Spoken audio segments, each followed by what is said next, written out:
Friends, have a great day. இன்னைக்கு நம்ம பார்க்க போற டாபிக் நமக்கானது, விமென்கானது. நான் இந்த வீடியோல ஷேர் பண்ண போற இந்த குட்டி குட்டி டிப்ஸ் எல்லாம் இருக்குல்ல, இது எல்லாத்தையுமே நம்மள நிறைய பேர் இது வரைக்கும் ஃபாலோ பண்ணாமலே இருப்போம். இது வரைக்கும் தெரிஞ்சுக்காம கூட இருப்போம். இல்ல தெரிஞ்சுக்கிட்டா கூட அதை நம்ம லைஃப்ல இம்ப்ளிமெண்ட் பண்றதுக்கு ஏதோ ஒரு விதத்துல ஸ்ட்ரகிள் பண்ணிக்கிட்டே இருந்துட்டு அதை அப்படியே விட்டுருப்போம். ஸோ அந்த மாதிரியான சில டிப்ஸ் ஒன்றும் இல்லை, ரொம்ப சிம்பிளா சொல்லணும்னா, நம்ம வீட்டில் தாத்தா பாட்டி, அப்பா அம்மா இல்லை பெரியவங்க அப்பப்போ நமக்கு சின்ன வயசா இருக்கும்போது சொல்லியிருப்பாங்க, இதெல்லாம் வந்து லைஃப்ல ஃபாலோ பண்ண, இந்த மாதிரி விஷயத்தெல்லாம் தெரிஞ்சு வச்சுக்கோ அப்படின்னு சொல்லியிருப்பாங்க. நமக்கு அப்போ வந்து அதெல்லாம் கேட்கக்கூடிய ஒரு டைமும் இருந்திருக்காது, கேட்குற மாதிரியான மனநிலைமையும் இருந்திருக்காது. அதே மாதிரி ஸ்கூல்ல காலேஜ்ல நம்மளோட டீச்சர்ஸ் சொல்லும் போது கூட இந்த காதுல வாங்கி அந்த காதுல விட்டுருவோம். உங்களை மாதிரி தான் நானும் நிறைய விஷயங்களை அப்போ சொல்றப்போ அதை எடுத்துக்கக்கூடிய பக்குவம் நமக்கு இருக்காது, ஒரு மெச்சூரிட்டி இருக்காது, அதுக்கான சூழ்நிலை இருந்திருக்காது, அதுக்கான ஏஜ் இருந்திருக்காது. ஸோ அதனால நம்மளும் அதை பெருசா எடுத்துக்க மாட்டோம். அப்புறம் லைஃப்ல ஒரு சில விஷயங்கள்ல நம்ம எக்ஸ்பீரியன்ஸ் பண்ண நாமளா வந்து இதெல்லாம் இப்படிதான் நம்ம லைஃப்ல எடுத்துக்கணுமா, இந்த விஷயத்தை இப்படிதான் நம்ம ஃபேஸ் பண்ணணுமா, அப்ரோச் பண்ணணுமா அப்படின்னு தெரிஞ்சிருப்போம். ஸோ அந்த மாதிரி நான் தெரிஞ்சுக்கிட்டு ஃபாலோ பண்ண எனக்கு யூஸ்ஃபுல்லா இருந்த சில விஷயங்கள், ஸ்டில் இப்பவும் நான் ஃபாலோ பண்ணிட்டு இருக்கக்கூடிய விஷயங்கள், என் வாழ்க்கைக்கு நிறைய விதத்துல யூஸ்ஃபுல்லா இருந்திருக்கு. என்ன நான் கொஞ்சம் பெட்டர் வெர்ஷனா மாத்திக்கிறதுக்கு யூஸ்ஃபுல்லா இருக்கக்கூடிய விஷயங்களை நான் உங்களோட ஷேர் பண்ணிக்க போறேன். ஸோ இது வந்து உங்களுக்கு ஒரு ஆஸ் அ ஃப்ரெண்டா இல்லை ஆஸ் அ சிஸ்டரா இல்லை நீங்க டெய்லி வீடியோஸ்ல பார்க்கக்கூடிய உங்கள ஒரு பர்சனா நான் உங்களுக்கு இதை சொல்லணும் அப்படின்னு நினைச்சேன். ஸோ இந்த டிப்ஸ் எல்லாம் வந்து கண்டிப்பா உங்களோட டெய்லி லைஃப்ல இன்க்ளூட் பண்ணி ஃபாலோ பண்ண ஸ்டார்ட் பண்ணுங்க. லைஃப் முன்ன இருந்ததை விட இன்னும் ரொம்ப அழகா மாறும், பெட்டரா மாறும். நிறைய விதத்துல நீங்களே ரொம்ப கான்ஃபிடென்ட்டா ஃபீல் பண்ணுவீங்க. ஸோ வாங்க அந்த மாதிரியான டிப்ஸ் என்னலாம் அப்படின்றத வீடியோக்குள்ள போய் பார்த்து தெரிஞ்சுக்கலாம். Welcome to me and my life. நான் பிரியா. வீடியோக்குள்ள போறதுக்கு முன்னாடி ஒரு சின்ன ரிக்வெஸ்ட், நீங்க இந்த வீடியோ பார்த்துட்டு இருக்கும்போதோ இல்லை பார்த்து முடிக்கும் போதோ இதுல இருக்க கண்டென்ட் உங்களுக்கு பிடிச்சிருந்தா மறக்காம வீடியோக்குள்ள இருக்க லைக் பட்டனை கிளிக் பண்ணிக்கோங்க. அப்படி நீங்க கொடுக்க போற அந்த குட்டி குட்டி லைக்ஸ் எல்லாமே இன்னும் நல்ல நல்ல கண்டென்ட்ல நான் உங்களோட ஷேர் பண்ணிக்கிறதுக்கு எனக்கு கொஞ்சம் மோட்டிவேட்டிங்கா இருக்கும். ஃபர்ஸ்ட் ரொம்ப பேசிக்கான ஒரு டிப்ஸ் தான். அதாவது ஆஸ் அ விமனா நம்மள எந்த இடத்துலையுமே ரொம்ப ப்ரெசன்டபிளா வச்சுக்கணும் அப்படின்றதுல காம்ப்ரமைஸே பண்ணிக்காதீங்க. யாருக்காகவும் எதுக்காகவும் காம்ப்ரமைஸ் பண்ணிக்காதீங்க. அதாவது ஒரு அழகான ட்ரெஸ் பண்ணிக்கிறது, ஒரு சிம்பிளான மேக்கப் பண்ணிக்கிறது, இல்லை உங்களுக்கு பிடிச்ச மாதிரியான ஒரு மேக்கப் பண்ணிக்கிறது, பிடிச்ச மாதிரி ஹேர் ஸ்டைல் பண்ணிக்கிறது, இது எதுக்குமே அடுத்தவங்களோட ஒப்பீனியனையோ அடுத்தவங்களோட வேலிடேஷனையும் எதிர்பார்க்காதீங்க. அண்ட் ஆல்சோ முக்கியமா யாராவது நம்மளை தப்பா ஜட்ஜ் பண்ணிடுவாங்களோ, நம்மளை பார்த்து ஏதாவது ஒரு கமெண்ட் பாஸ் பண்ணிடுவாங்களோ, நம்மளை பத்தின ஒப்பீனியன் வேற மாதிரி ஆயிடுமோ அப்படின்னு நினைச்சலாம் யாரையும் யோசிச்சு உங்களை நீங்க கேரி பண்ணிக்கிறதுல எப்பவுமே காம்ப்ரமைஸ் பண்ணிக்காதீங்க. உங்களுக்கு பிடிச்ச மாதிரி கம்ஃபர்டபுளா இருக்க மாதிரி ட்ரெஸ் பண்ணிக்கோங்க, மேக்கப் பண்ணிக்கோங்க, உங்களுக்கு பிடிச்ச ஹேர் ஸ்டைல் வச்சுக்கோங்க. இது உங்களை ஒரு கான்ஃபிடென்ட்டான பர்சனா வச்சுக்கிறதுக்கு நிறைய விதத்துல ஹெல்ப்ஃபுல்லா இருக்கும். நீங்க உங்களுக்கு பிடிச்ச மாதிரி ஒரு ட்ரெஸ்ஸை பண்ணிட்டு ஒரு இடத்துக்கு போய் உங்களை ப்ரெசென்ட் பண்ணிக்கும் போது அவ்வளோ கான்ஃபிடென்ட்டா ஃபீல் பண்ணுவீங்க. உங்களை நீங்களே கண்ணாடியில் பார்க்குறப்போ ஒரு பாசிட்டிவ் ஃபீல் வந்து உங்களுக்கு கிடைக்கும். உங்களை மற்றவங்க பார்க்கும்போது அவங்களுக்கு ஒரு பாசிட்டிவிட்டி வந்து அந்த இடத்துல ஸ்ப்ரெட் ஆகும். ஸோ அதனால எப்பவுமே உங்களை நீங்க as a woman நீட்டா பிரசன்டபிளா கேரி பண்ணிக்கணும். அது வீடா இருந்தாலும் சரி, ஒர்க் பண்ற இடமா இருந்தாலும் சரி, அவுட்டிங் போறப்பையா இருந்தாலும் சரி, ஒரு ஃபங்க்ஷன் போறதா இருந்தாலும் சரி, எங்கேயுமே வந்து உங்களுக்கு பிடிச்ச மாதிரி உங்களை பிரசன்ட் பண்ணிக்கிறதுல எப்பவும் காம்ப்ரமைஸ் பண்ணிக்காதீங்க. முக்கியமா யாருக்காகவும் காம்ப்ரமைஸ் பண்ணிக்காதீங்க. செகண்ட் டிப், சின்ன சின்ன விஷயங்களுக்கு கூட ஒருத்தரை டிபெண்ட் பண்ணியே வாழக்கூடிய பழக்கம் நம்மள நிறைய விமனுக்கு இருக்கு. அதாவது ரொம்ப சின்ன வயசுல இருந்தே ஒரு சின்ன விஷயம் பண்ணணும்னாலும் யாராவது ஒருத்தர் பின்னாடி நின்று புஷ் பண்ணணும். நீ போய் அந்த விஷயத்த பண்ணு, நான் பின்னாடி நிற்கிறேன், நான் வந்து உனக்கு சப்போர்ட்டிவா நிற்கிறேன், நான் அந்த பிரச்சனை வந்துச்சுன்னா சொல்யூஷன் நான் கொடுக்குறேன், நான் இருக்கேன், நான் பார்த்துக்கிறேன், இல்லை நீங்க என் கூட இருக்கணும், நீங்க இருந்தாதான் என்னால் இதை பண்ண முடியும் அப்படின்னு சொல்லி யாரையாவது ஒருத்தரை சின்ன சின்ன விஷயங்கள் கூட நம்ம வாழ்க்கையில டிபெண்ட் பண்ணியே வாழ்ந்து பழகிருப்போம்.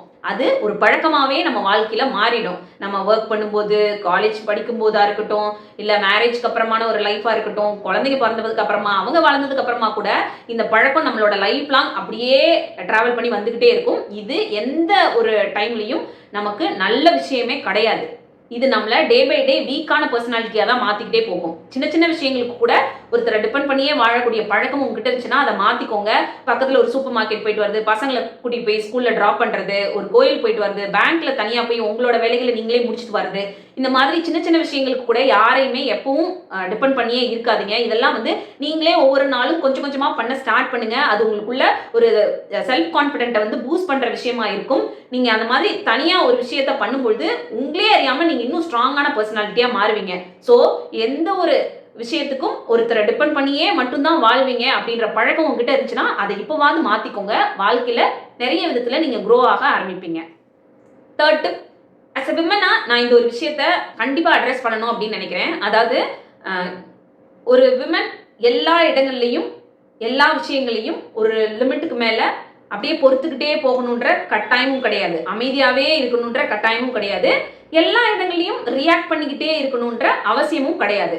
எந்த இடத்துல எந்த விஷயத்த அட்ரஸ் பண்ணணும்னு நினைக்கிறீங்களோ அந்த விஷயத்த அப்பவே ஸ்டார்டிங்லேயே அட்ரஸ் பண்ணுங்க. உங்களுக்கு ஒரு விஷயம் கம்ஃபர்டபுளா இல்லை, உங்களுக்கு ஒரு விஷயம் பிடிக்கல, அது ஏதோ ஒரு விதத்துல உங்களை ஹர்ட் பண்ற மாதிரி இருக்கு, உங்களுக்கு கஷ்டத்தை கொடுக்குற மாதிரி இருக்கு அப்படின்னா அந்த விஷயத்த நீங்க பொறுத்துக்கிட்டே போறீங்கன்னா ஒரு டைம் பீரியட்ல அதுவாவே நீங்க மாறிடுவீங்க. அப்படி என்ன பண்ணாலும் பரவாயில்ல, நான் இப்படியே இருந்துக்கிறேன், என்னால இதுக்கு மேல எதுவும் பண்ண முடியாது, நான் இப்படிதான் இத்தனை வருஷமாவும் இருந்துட்டேன், இனிமேல் நான் இதை வந்து சரி பண்ண முடியாது அப்படின்ற மாதிரியான ஒரு சூழ்நிலைக்கு நீங்க தள்ளப்பட்டுருவீங்க. அதே மாதிரி எல்லா இடத்துலையும் ரியாக்ட் பண்ணிக்கிட்டே இருக்கணுன்ற அவசியமும் கிடையாது. சில விஷயங்களை நீங்க கண்டுக்காமலே விட்டுட்டீங்கன்னா அதுவே சரியா போயிடும். நம்மளா போய் ஒரு சின்ன விஷயத்துக்கு ஓவரா ரியாக்ட் பண்ணி அதை இன்னும் பெரிய விஷயமாக்கி அது தேவையில்லாத பிரச்சனையா நம்ம லைஃப்ல வந்து கிரியேட் பண்ணிக்குவோம். சில விஷயங்களை அப்படி தட்டி விட்டுட்டு அப்படி கண்டுக்காம போயிட்டீங்கன்னா அது அப்படியே அந்த இடத்துல முடிஞ்சு போயிடும். ஸோ எந்த விஷயத்துக்கு உடனே அட்ரஸ் பண்ணணும்னு நினைக்கிறீங்களோ, உடனே அதுக்கு ரெஸ்பாண்ட் பண்ணணும்னு நினைக்கிறீங்களோ அந்த விஷயத்துக்கு கண்டிப்பா ரெஸ்பாண்ட் பண்ணி பழகுங்க. இல்லைன்னா ஒரு டைம் பீரியட்ல அதனால நீங்க வருத்தப்படக்கூடிய சூழ்நிலை வரும். எந்த விஷயத்த கண்டுக்காம தட்டி விட்டுட்டு நம்ம வாழ்க்கைய அடுத்து என்ன அப்படின்னு பார்த்து போகணும்னு நினைக்கிறீங்களோ அந்த விஷயத்த பார்த்துட்டு போங்க.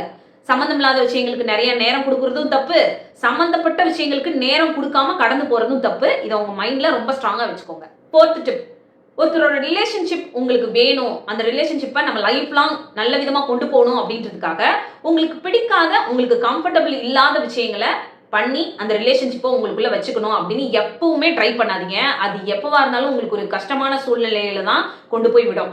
ஃபார் எக்ஸாம்பிள், இப்போ நம்ம ஒரு விமன் மேரேஜ் ஆகி இன்னொரு வீட்டுக்கு போறோன்னு வச்சுக்கோங்களேன். அந்த வீட்டில் இருக்கக்கூடிய பழக்க வழக்கங்களா இருக்கட்டும், அங்கே இருக்க மனிதர்களா இருக்கட்டும், அவங்களோட அந்த சூழலா இருக்கட்டும், எல்லாமே வந்து நம்ம இது வரைக்கும் வாழ்ந்து வளர்ந்து வந்திருப்போம்ல அதுல இருந்து கொஞ்சம் வித்தியாசமா இருக்கும். ஸோ அந்த இடத்துக்கு நம்மளை அடாப்ட் பண்ணிக்கிறதே நம்மளுக்கு டைம் எடுக்கும். அந்த டைம்ல நம்ம என்ன பண்ணிடுவோம், நம்மள சில பேர் பண்ணக்கூடிய மிஸ்டேக் என்னன்னா, அங்க இருக்க ஒவ்வொரு மனிதர்களையும் நம்ம இம்ப்ரெஸ் பண்ணி அந்த ரிலேஷன்ஷிப்பை நம்ம லைஃப் லாங் நல்லபடியா எடுத்துட்டு போகணும் அப்படின்றதுக்காக ஒவ்வொருத்தருக்கும் பிடிச்ச மாதிரியான விஷயங்கள், அது நமக்கு பிடிக்கவே இல்லை, நம்மளோட கம்ஃபர்ட் ஜோன்லயே அந்த விஷயம் இல்லைன்னா கூட அந்த ஸ்டார்டிங்ல அவங்களை இம்ப்ரெஸ் பண்ணணுன்றதுக்காக அந்த விஷயங்களை ஒவ்வொருத்தருக்கும் பிடிச்ச மாதிரி பண்ண ஸ்டார்ட் பண்ணுவோம். இது என்ன ஆகும், ஒரு டைம் பீரியட்ல அவங்க அப்படியே நம்ம கிட்ட இருந்து பழக ஆரம்பிச்சிருப்பாங்க.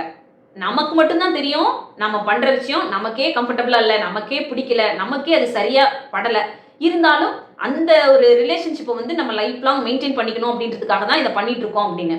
இது என்ன ஆகும் அப்படின்னா, அவங்க எல்லாருக்கிட்டையும் ஒரு எதிர்பார்ப்பை வந்து கிரியேட் பண்ணிடும்.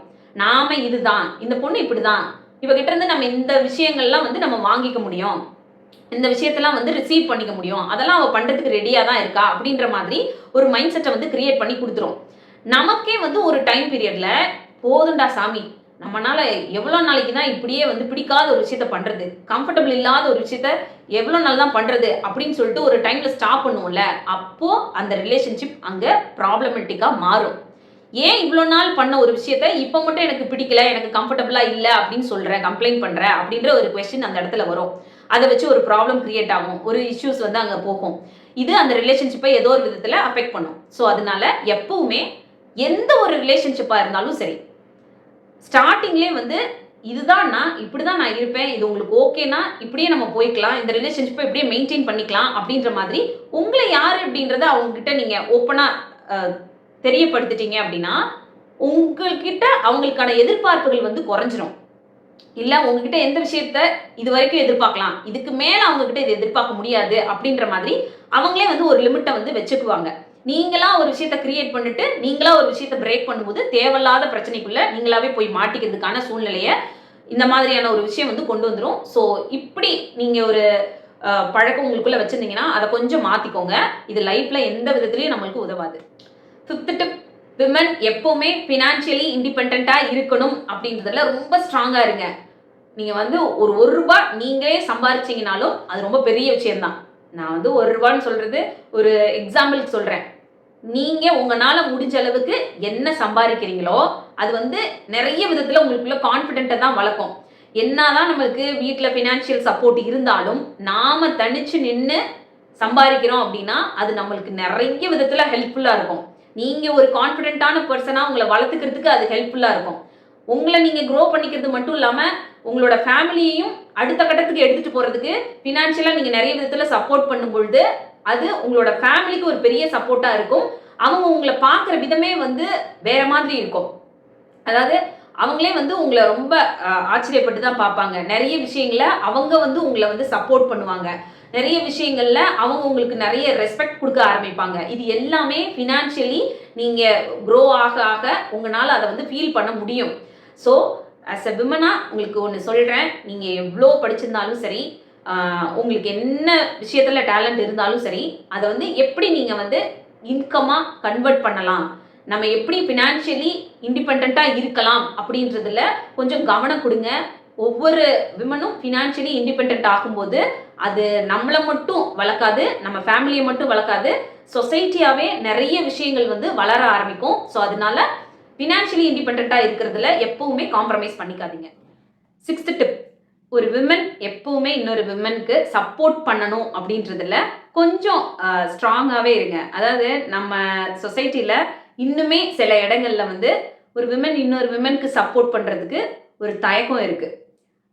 இல்லை இன்னும் சொல்லப்போனால் ஒரு பெண் வந்து முன்னேறி போகிறாங்க அப்படின்னா அவங்கள பார்த்து இன்னொரு பொண்ணே வந்து பொறாமப்படுவாங்க, பின்னாடி போய் பேசுவாங்க, அவங்கள அவ்வளோ ஈஸியாக ஜட்ஜ் பண்ணி மற்றவங்ககிட்ட எதையாவது பேசுறது. அவங்க ஒரு இடத்துக்கு போகணும், இப்போ இருக்க கட்டத்துல இருந்து அடுத்த கட்டத்துக்கு போகணும் அப்படின்னு முன்னேறி போனா கூட அதை தட்டி விடுறதுக்கான வேலைகளை பின்னாடி இருந்து பண்றது. இந்த மாதிரி சில இடங்கள்ல ஒரு பொண்ணுக்கு இன்னொரு பொண்ணே வந்து எனிமையா தான் நிக்கிறாங்க, சப்போர்ட் பண்றதுக்குன்னு நிக்கிறதே கிடையாது. அந்த மாதிரி எல்லாம் இல்லாம உங்களோட நெய்பர்ஸா இருக்கட்டும், உங்க ஃப்ரெண்ட்ஸ் சர்க்கிளா இருக்கட்டும், உங்க வீட்டில் இருக்க பொண்ணா இருக்கட்டும், அவங்க ஏதோ ஒரு விதத்துல முன்னேறி வரணும்னு நினைக்கிறாங்க அப்படின்னா உங்களால முடிஞ்ச சப்போர்ட்டை கொடுங்க. ஒரு ஃபினான்ஷியல் சப்போர்ட்டா இருக்கட்டும், இமோஷனல் சப்போர்ட்டா இருக்கட்டும், நான் உங்க கூட நிக்கிறேன், நீ அதை பண்ணு, உன்னால முடியும் அப்படின்னு 2 வார்த்தை சொல்லுங்களேன், அவங்களுக்கே ஒரு கான்ஃபிடென்ட் வரும். அதே மாதிரி உங்க வீட்டில் இருக்க ஒரு பொண்ணு ஏதோ ஒரு விதத்துல யாருனாலையோ அஃபெக்ட் ஆகுறாங்க அப்படின்னா அந்த இடத்துல நீங்க அவங்களுக்கு நில்லுங்க. இந்த மாதிரி பண்ணக்கூடாது, அவங்களுக்கு இந்த மாதிரி ஒரு விஷயம் நடக்கக்கூடாது அப்படின்றதுல நீங்க சப்போர்ட்டிவா நில்லுங்க. நீங்களும் அவங்களோட சேர்ந்துக்கிட்டு அவங்கள இன்னும் கஷ்டப்படுத்துற மாதிரி பண்றது, இல்ல அவங்கள வந்து இன்னும் கஷ்டமான சூழலுக்குள்ள தள்ளுறது அப்படின்னு சொல்லி ஒரு ஆப்போசிட் சைட்ல நின்றுக்கிட்டு அவங்கள ஹர்ட் பண்றது, இன்சல்ட் பண்றது, அந்த மாதிரியான விஷயங்கள் எப்பவுமே பண்ணாதீங்க. இந்த மாதிரி பண்ணும்போது இந்த சொசைட்டில ஒரு விமன் வந்து இன்னும் அடுத்தடுத்த கட்டங்களுக்கு போறது, இன்னும் முன்னேறது அப்படின்றது ஏதோ ஒரு இடத்துல ஏதோ ஒரு விதத்துல தடுக்கப்பட்டுக்கிட்டே இருக்கும். ஸோ அதனால எப்பவுமே ஒரு விமனா இன்னொரு விமனுக்கு உங்களால என்ன சப்போர்ட் கொடுக்க முடியுமோ அது ஏதோ ஒரு விதத்துல கொடுத்துக்கிட்டே இருங்க. நாம வளர வளர நம்மளோட வீடு மட்டும் இல்ல, சொசைட்டி மட்டும் இல்ல, இந்த நாடுமே நிறைய விதத்துல வளரும். ஸோ இந்த ஒரு விஷயத்த கண்டிப்பா எல்லாருமே பண்ணணும். அதை வந்து இதுவரைக்கும் நீங்க பண்ணலைன்னா கூட இனிமேலாவது தயவு செய்து பண்ணுங்க. 7th டிப், இது ரொம்ப ரொம்ப இம்பார்ட்டன்டான ஒரு டிப்.